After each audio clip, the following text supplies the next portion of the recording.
बिस्मिल्लाहिर्रहमानिर्रहीम। नाज़रीन किराम अस्सलामु अलैकुम वरहमतुल्लाहि वबरकातुहू।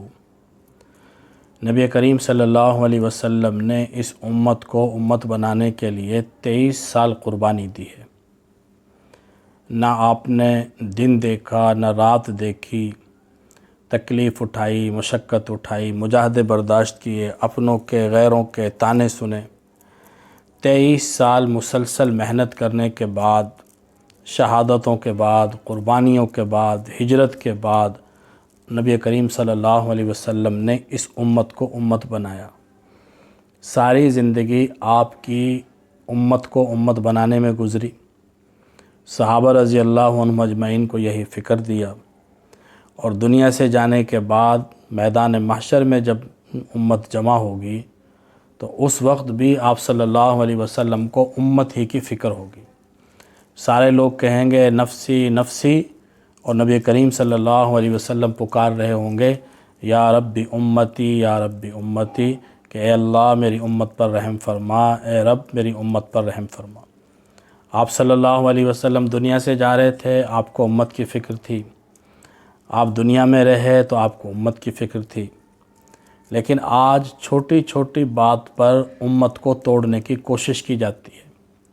फ़ुरूई इख्तिलाफ़ की बुनियाद पर, फ़ुरूई इख्तिलाफ़ात की बुनियाद पर उम्मत के ज़हनों में ज़हर डालने की कोशिश की जाती है। हमारे मिंबर व महराब मोहब्बतों को फैलाने में इतना इस्तेमाल नहीं होते जितना नफ़रतों को फैलाने में इस्तेमाल होते हैं। और हमारे लिए भी अफ़सोस की बात है कि हम उन लोगों को बड़े शौक़ से सुनते हैं जो फितना परवर होते हैं, जो फ़साद फैलाने की कोशिश करते हैं। उम्मत में जोड़ पैदा करने के बजाय उम्मत में तोड़ पैदा करने की कोशिश करते हैं।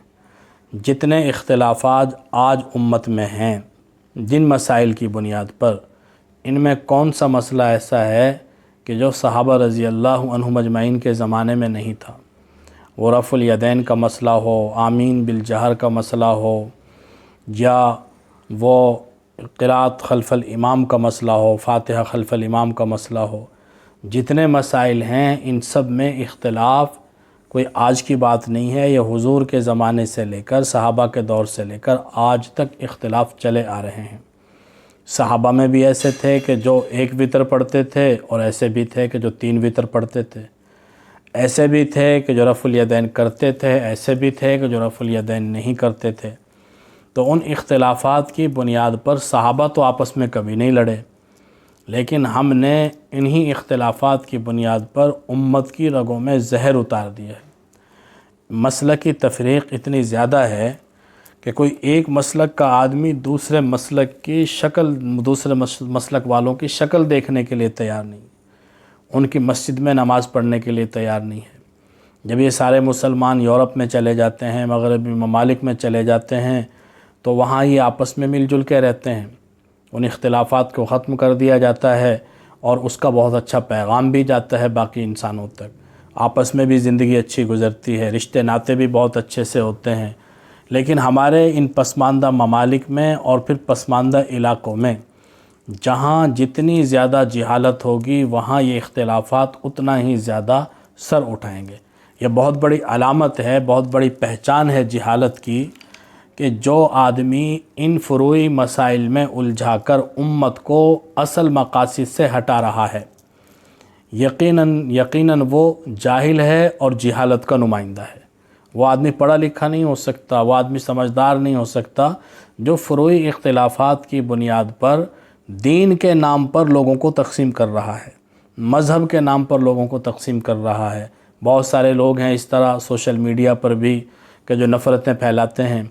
जो नबी करीम सल्लल्लाहु अलैहि वसल्लम ये पैगाम लेकर आए कि तालौ इला कलिमतिन सवाइम बैनना व बैनकुम, कि ऐसी बात पर हम जमा हो जाते हैं जो हम सब के दरमियान मुश्तरक है। कितनी बातें ऐसी हैं जो मुश्तरकात हैं। हम उन मुश्तरक चीज़ों पर एक दूसरे के साथ इकट्ठा होके अपनी मज़हबी ज़िंदगी को, मज़हबी सफ़र को आगे बढ़ा सकते हैं।